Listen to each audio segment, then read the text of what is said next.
판관기 16장 삼손과 가자 성문.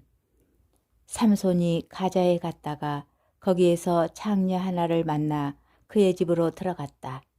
가자 사람들은 삼손이 여기에 왔다는 소식을 듣고 그곳을 에워싼 다음 밤새도록 성문에 숨어 그를 기다렸다.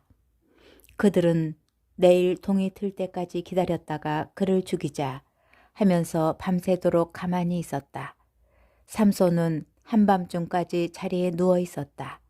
그러다가 그는 한밤중에 일어나 성문의 두 문짝과 양쪽 문설줄을 잡고 빗장째 뽑아 어깨에 메고서는 헤브론 맞은쪽 산꼭대기에 올라가 버렸다.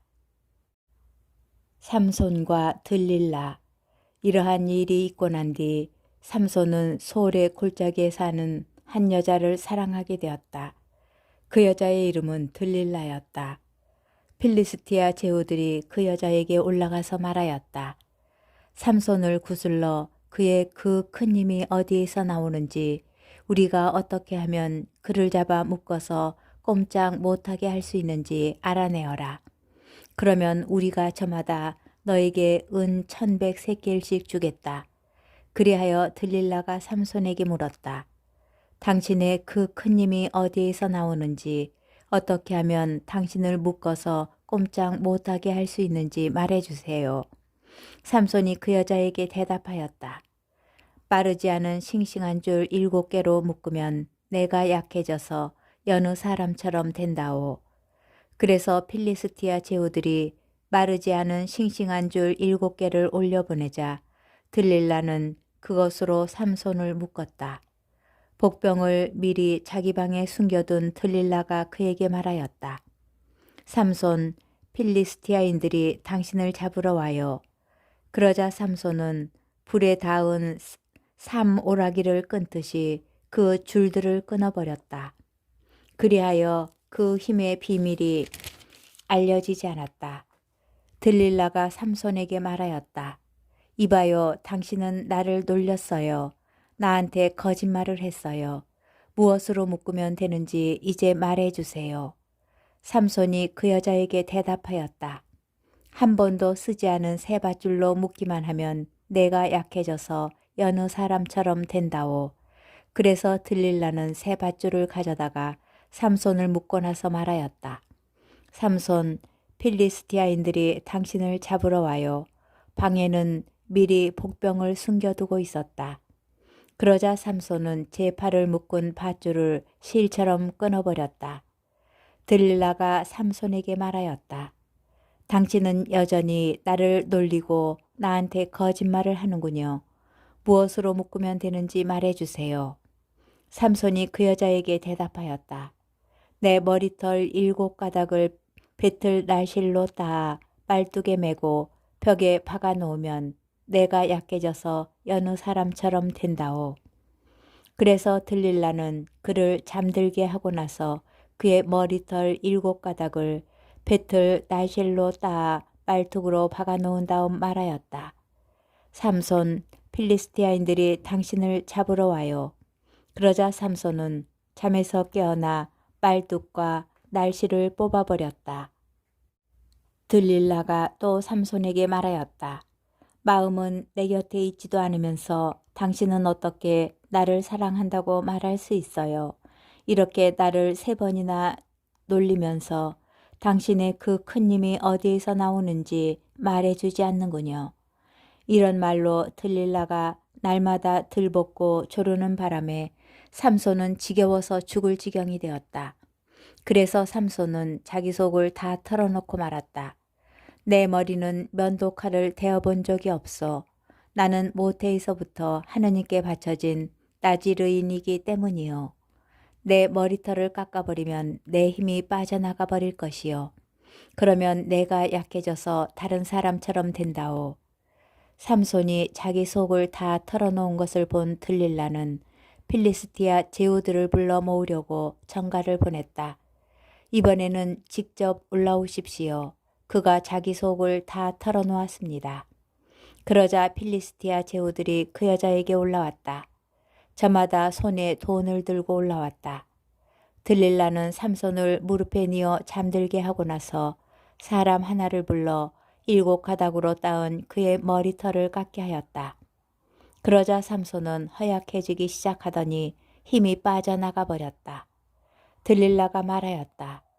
삼손, 필리스티아인들이 당신을 잡으러 와요.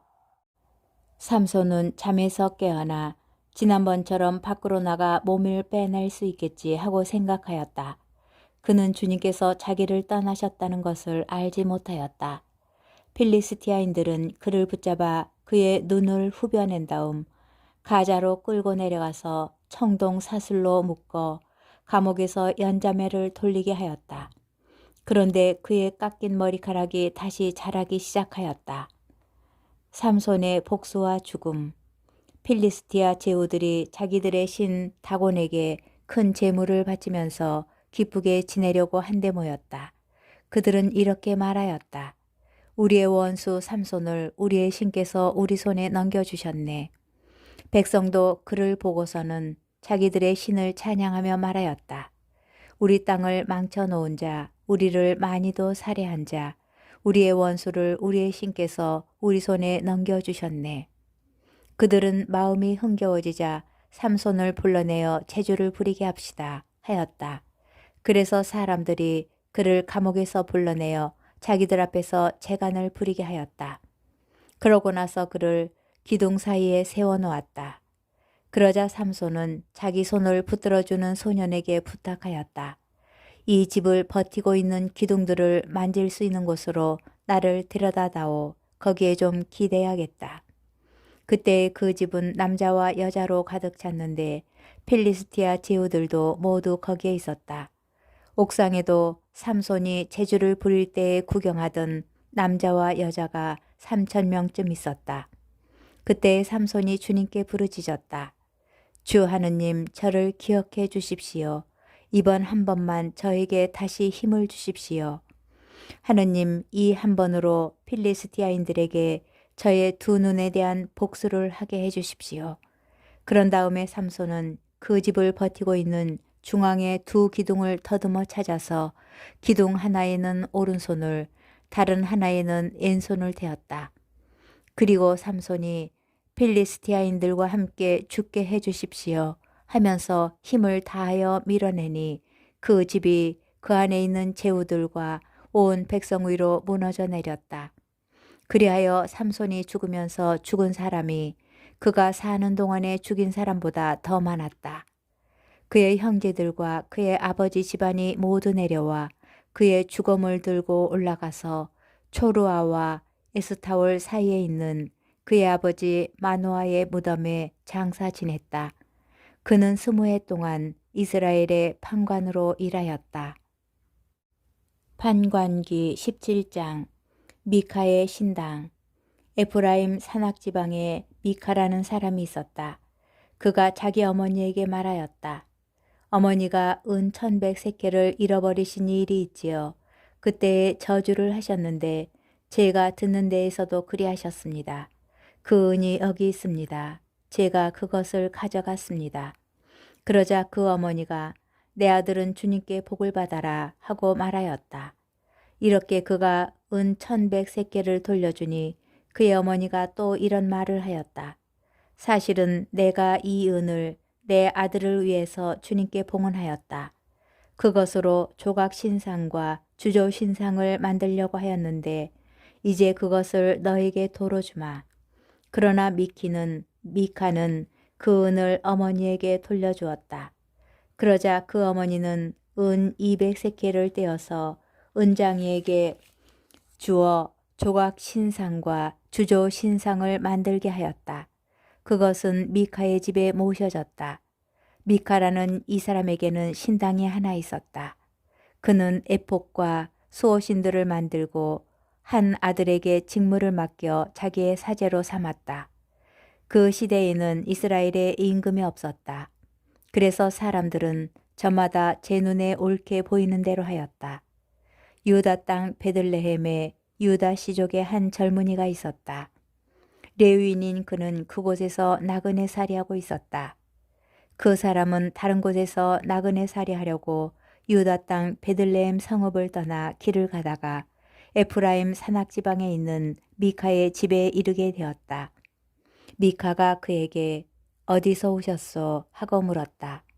저는 유다 땅 베들레헴에서 온 레위인입니다. 아무 데서나 나그네 살이하려고 길을 나섰습니다.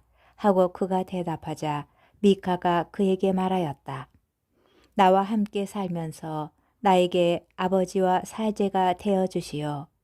1년에 은 13겔과 옷가지와 양식을 드리겠소. 레위는 그 사람과 함께 살기로 하였다. 그리고 그 젊은이는 미카의 아들 가운데 하나처럼 되었다. 미카가 레위인에게 직무를 맡기니 그 젊은이는 미카의 사제가 되어 그의 집에 머물렀다. 그러자 미카는 레위인이 내 사제가 되었으니 주님께서 틀림없이 나에게 잘해주실 것이다 하고 생각하였다.